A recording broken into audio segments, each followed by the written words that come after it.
Hello everyone. तो पिछला vlog आपने देखा होगा न्यूजीलैंड का। मैं न्यूजीलैंड और ऑस्ट्रेलिया घूमने के लिए गया था इन 2023। न्यूजीलैंड और ऑस्ट्रेलिया घूमने के बाद फिर मैं इंडिया चला गया था दोबारा। फिर इंडिया के बाद दोबारा मैं कनाडा आ गया था। फिर कनाडा आकर मैंने कुछ व्लॉगिंग वगैरह नहीं की इतनी, और काफी टाइम के बाद मैं व्लॉग डाल रहा हूँ। और काफी टाइम से मैंने व्लॉग नहीं बनाए, वो इसलिए क्योंकि कुछ टाइम होता है, ऐसा आता है जिस वक्त हमारा माइंडसेट सही नहीं होता, तो वो अगर व्लॉग्स वगैरह करेंगे, व्लॉगिंग करेंगे तो फिर वो अच्छे से होगी नहीं। इन 2024 अप्रैल में मैं घूमने के लिए गया था पहली बार अल्बर्टा, और उस वक्त मैं कैलगरी, बैंफ, एडमिंटन बहुत जगह घुमा था, और उसके बाद वैंकूवर भी गया था। तो अभी आज हम वो वाली सीरीज शुरू करने वाले हैं, और ये व्लॉग्स बहुत बढ़िया बने हैं, कनाडा के व्लॉग्स हैं। आपको ये ना लगे कि मैं पुराने व्लॉग्स अपलोड कर रहा हूँ, लेकिन वो इसलिए अपलोड कर रहा हूँ क्योंकि वो भी बहुत बढ़िया बने थे। तो मैं चाहता हूँ कि आप भी वो वाली जगह को एक्सपीरियंस करो जैसे मैंने की थी। तो thank you so much for supporting and watching my vlogs.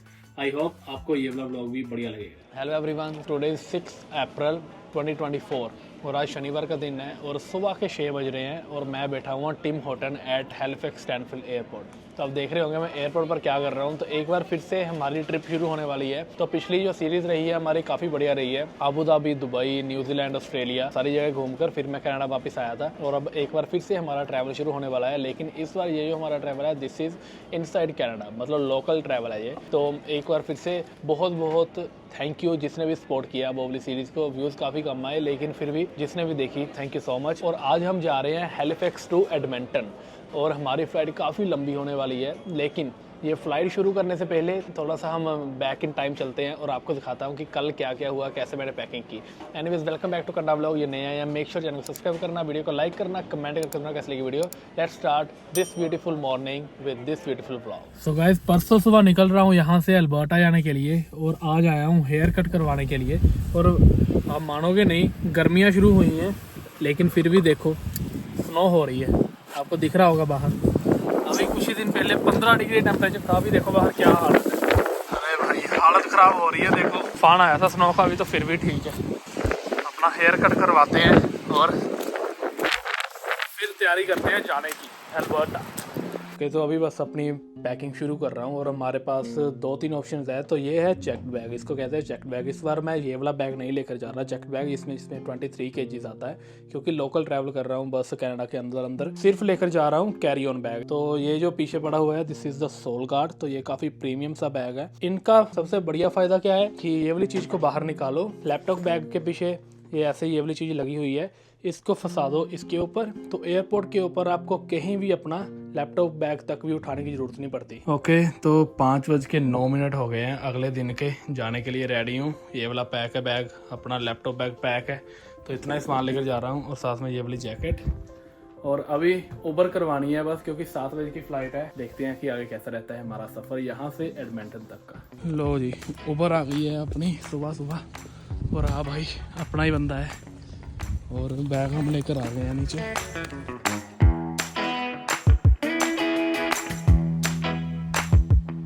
सुबह सुबह आ गए हैं एयरपोर्ट पर, और अभी टाइम टू गो, लेट्स गो।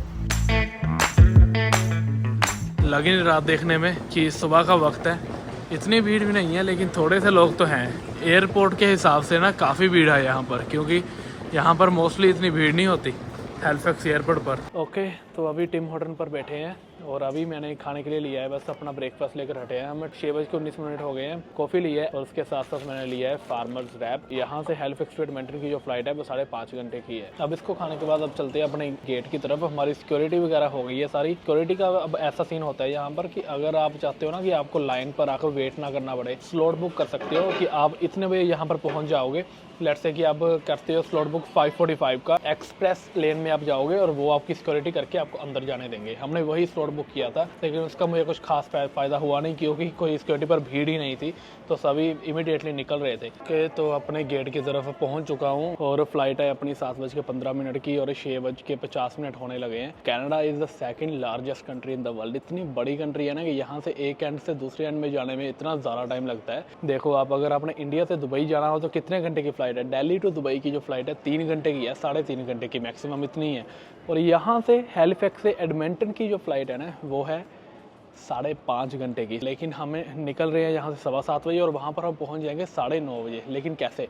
वो इसलिए क्योंकि कनाडा में टाइम डिफरेंस ही बहुत है। अब विद इन कनाडा ना अलग अलग प्रोविंसेस में जाकर टाइम चेंज हो जाता है। Canada uses 6 different time zone, लेकिन कैलगरी हमसे 3 घंटे पीछे है यहाँ से, तो 3 घंटों का टाइम डिफरेंस है। दिस इज़ ईस्ट कोस्ट, यहाँ पर हम रह रहे हैं, ठीक है। लेकिन हम जा रहे हैं वेस्ट में कनाडा के। अल्बर्टा के बाद 1-2 प्रोविंसेस रह जाती है उस तरफ, जैसे ब्रिटिश कोलंबिया वगैरह होगी या फिर यूकॉन वगैरह होगी, वैसे प्रोविंसेस। तो जो हमारा टाइम है ना, ये है एटलांटिक टाइम। जो अल्बर्टा का टाइम है वो है माउंटेन टाइम। तो हर प्रोविंस में जाओ वहाँ पर टाइम डिफरेंस हो जाता है। अपने अगले ना 2 हफ्तों का सामान आप कह सकते हो इन्हीं बैग्स में है। ये 2 बैग्स में, ये है लैपटॉप बैग और ये है हैंड बैग। मोस्ट हो चुकी है बोर्डिंग, देखो सारे के सारे खाली हो चुके हैं। और हमारी फ़्लाइट जो है ना वो है वेस्ट जेट, और यहाँ से लेकर जो एडमिंटन तक की फ़्लाइट है दैट्स 1 वे फ़्लाइट, और 1 वे फ़्लाइट ही हुई है $372 की। इतनी महंगी फ़्लाइट देखो ज़रा आप, अगर टोरंटो की भी करवानी हो वो भी ईजिली $150-200 की आ जाती है। यहाँ से जितना टोरंटो है और वही टोरंटो से उतना ही आगे एडमिंटन है, तो इसलिए फ़्लाइट हुई है $372 की।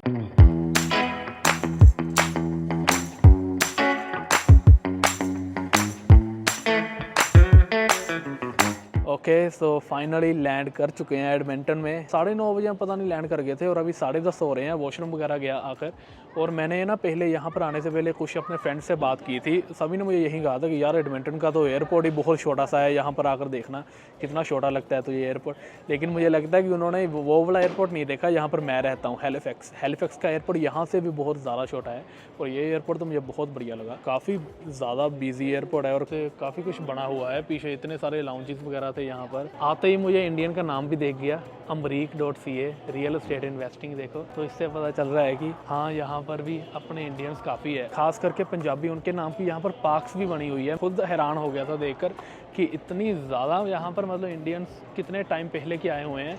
और ये one of the coldest places है कनाडा की। और बाहर जाकर देखते हैं मौसम कैसा है। पहुंच चुके हैं एडमिंटन। तो अभी ना मैंने यहाँ पे कार रेंट की हुई है, तो सबसे पहला काम जो हमारा है यहाँ पर हमने उठानी है कार।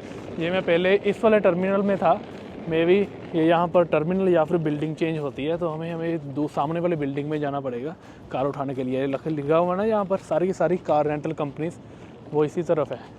और यहाँ पर स्नो पड़ रही है। हमारे हैलिफैक्स में भी स्नो पड़ी थी कल परसों, ऐसा नहीं है, बहुत स्नो पड़ी थी। तो अभी अंदर रेंटल कार का पक्का करके आया हूँ। इलेंट्रा उठा रहे हैं हम, लेकिन यार क्राइसलरों की यहाँ पर लाइन लगी हुई है। मेरे पीछे देख रहे हैं आप, देखो कि वहाँ से पीछे से शुरू होती है ये सारी की सारी, यहाँ पर क्राइसलर खड़ी हुई है। तो देखो यहाँ पर लाइन लगी हुई है, एकदम ब्रांड न्यू क्राइसलर इन्होंने खड़ी की हुई है। मेरे पास भी पहले क्राइसलर थी ना, तो इसलिए मुझे ये गाड़ी की याद आ गई। यही वाली कार थी मेरे पास, बस ब्लैक कलर में। हमने उठाई है इलेंट्रा, क्योंकि इलेंट्रा सस्ती थी और ये क्राइसलर काफ़ी महंगी है, तो इसलिए हमने इलेंट्रा उठाई है। लेकिन हमने कैलगरी जाकर गाड़ी चेंज करनी है, तो क्या पता वहाँ पर जाकर ये वाली गाड़ी उठा ले। वो रही सामने हमारी गाड़ी इलेंट्रा। क्राइसलर के सामने तो ये कुछ नहीं लग रही। अगले 3-4 दिनों के लिए ये वाली गाड़ी रहेगी हमारे पास, वाइट कलर इलेंट्रा। या it is new car actually, वाह। तो सबसे पहले सामान रख लें गाड़ी में। उसने कहा था कि रखने से पहले एक बार देख लेना कहीं स्क्रैचेस वगैरह तो नहीं है ना। ओके, तो ये वाली गाड़ी हमें मिली है अगले 4 दिनों के लिए। अब रेंटल कार जब भी हम लेते हैं ना, तब उसको उठाने से पहले 1-2 काम करने पड़ते हैं। सबसे पहला काम जो होता है, जो हमें करना चाहिए, वो है कि इसके चारों तरफ घूमो और देखो कि कहीं कोई स्क्रैच तो नहीं है। अगर कोई स्क्रैच है तो फिर उनको जाकर अभी बता दो कि इस पर स्क्रैच है, ताकि बाद में वो हमें बोले ना। क्योंकि अगर बाद में कुछ उन्होंने ऐसा देख लिया स्क्रैच वगैरह, फिर वो बाद में बोलेंगे कि हमने उनको स्क्रैच डाल कर दिया है, तो हमें वो एक्स्ट्रा चार्ज करेंगे। अब बात करते हैं इसकी प्राइसिंग की। ये मुझे कितने की पड़ी। ये वाली गाड़ी है इलेंट्रा, मैंने आज सैटरडे को उठाई है सुबह 10:30 बजे। मैं इसको ट्यूसडे रिटर्न करूँगा, और वो भी कैलगरी में सुबह 10:30 बजे। 3-4 दिन आप बोल सकते हो, तो इतने दिनों के लिए है। और इसका पे किया है $175। इसके साथ साथ सिक्योरिटी डिपॉजिट होता है जो ये रखते हैं, और सिक्योरिटी डिपॉजिट इन्होंने रखा है $350, और वो हमें तब वापस मिल जाएगा जब हम इनकी गाड़ी रिटर्न करेंगे। सिर्फ वही नहीं, अब यहाँ पर तो इन्होंने 350 रखा है। मैं जब वहाँ पर गया था ना दुबई में, देखो वहाँ की करेंसी भी लो है, लेकिन वहाँ पर उन्होंने इससे भी ज़्यादा सिक्योरिटी डिपॉजिट रखा था, कोई $550 या $600। यहाँ पर 11:22 हुए हैं, लेकिन हैलिफैक्स में 2:30 बजने लगे हैं। तो सुबह खाया था हमने जब वहाँ से फ़्लाइट उड़नी थी 6 बजे, और अभी तक कुछ नहीं खाया बाद में। अभी हमने गाड़ी ली है ना, तो गाड़ी के साइड में थोड़े से स्क्रैचेस पड़े हैं जो कि उन्होंने बताया नहीं था। तो अभी मैं उनको बताने के लिए आया हूँ कि स्क्रैचेस पड़े हैं भाई, बाद में हमें मत कहना कि हमने डाले हैं। तो देखो सारी की सारी गाड़ियाँ रेंट पे मिल जाती है। अब कोई भी गाड़ी चाहोगे ना, टेस्ला भी होती है कि आप टेस्ला भी रेंट पर ले सकते हो अगर लेनी है तो। आता है बाद में, उसको दिखाते हैं, दिखाने के बाद फिर निकलते हैं। भूख लगी यार अब तो सच में। सबसे पहले ब्रेकफास्ट करूँगा जाकर, फिर कहीं घूमेंगे, फिर देखते हैं फर्स्ट इम्प्रेशंस ऑफ एडवेंचर। अब ये बढ़िया मुझे इसलिए लग रहा है क्योंकि मैं हेलिफैक्स से आया हूँ। मेरा तो नीचे भी जाने का मन नहीं कर रहा, पता नहीं कैसी जगह होगी और क्या क्या होगा नीचे। देखो थोड़ी सी बड़ी सिटीज़ में आ जाओ, आपको यही सब दिखेगा।